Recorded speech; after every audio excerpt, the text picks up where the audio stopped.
This lesson is all about the grammar that you will need for IELTS Writing Task 1. I'll be showing you some really useful sentence structures that you can practice with and use on the day of your test. I really suggest noting down a lot of the language and sentence types that I show you in this lesson and practice using them as much as you can. Now for a quick word on grammar. As we know from looking at the band descriptors, grammatical range and accuracy makes up 25% of your overall IELTS Writing Task 1 mark. However, grammar takes a long time to really improve accuracy and fluency. I can show you lots of tips during this video, but you're going to need to do a lot of other things to practice and improve your grammar. Here are 3 top tips that you can do alongside this course to help improve your overall grammar levels. But I will say again, it does take a really long time to build your accuracy and levels of fluency. So it's better to concentrate on things like structure and organisation for the IELTS writing test, because that's something that we can quickly understand and develop our abilities in. It's time that we moved on to our first set of sentence structures, and it's all about making comparisons. Here is a pie chart that I'll be using to describe and show you examples of the grammar that I would use to describe it.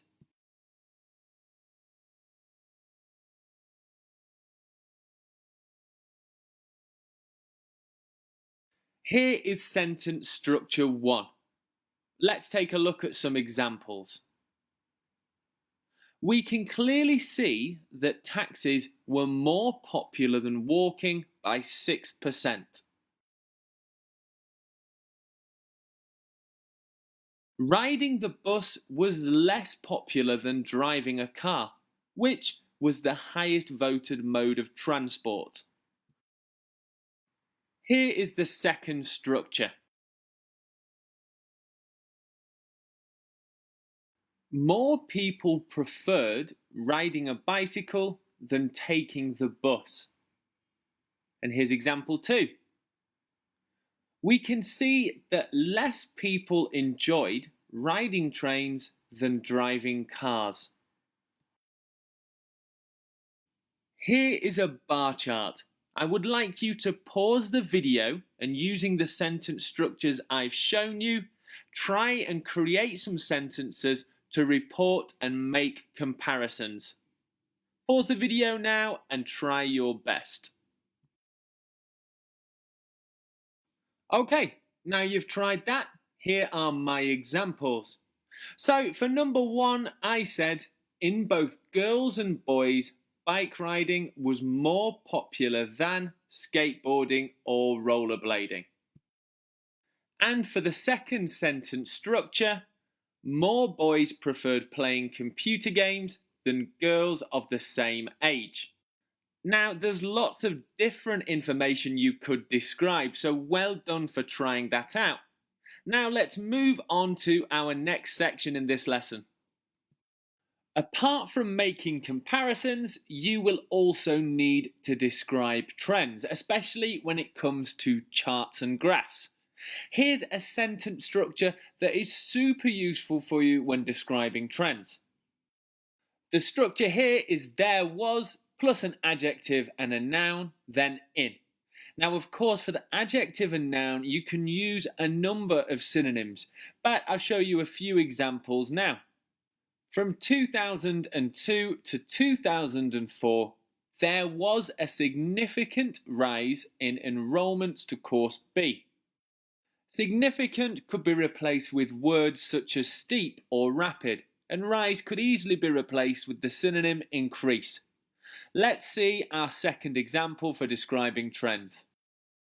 Here I will use the same sentence structure to describe a decrease in the trend.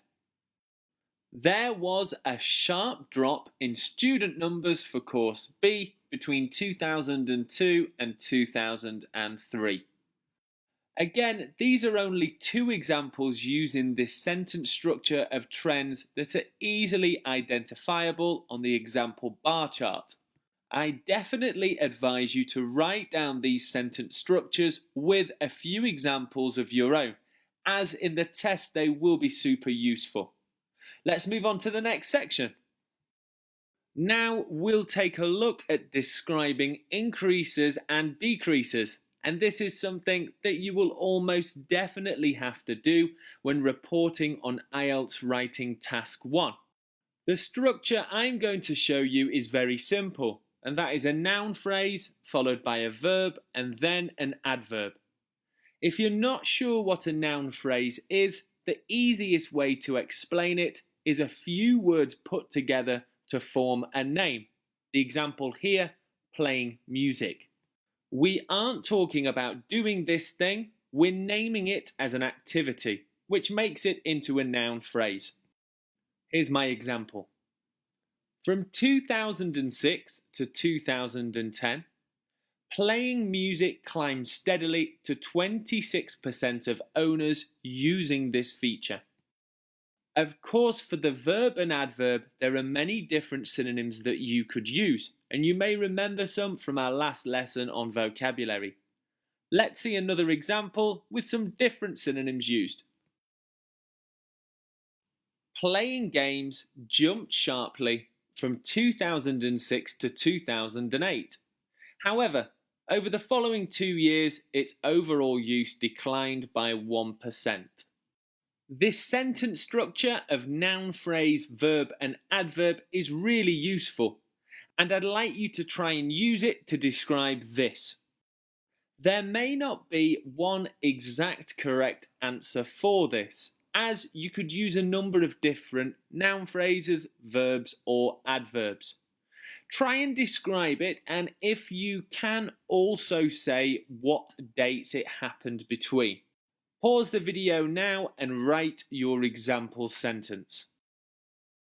Okay, as I said, there is not one definitive answer for this, but I'm going to show you a few examples that I have made. Shopping online increased significantly between 2006 and 2016. Did you manage to write something similar to this? Here is my second example. Online shopping grew considerably over 10 years, from 2006 to 2016. There is a lot of lessons that we could do about grammar, and it could be in itself a huge course. But as I said, I wanted to give you ideas and sentence structures that you could use right away. Note them down and practice using them as much as you can, because I'm sure you'll be able to use them in the IELTS writing test. See you in the next lesson.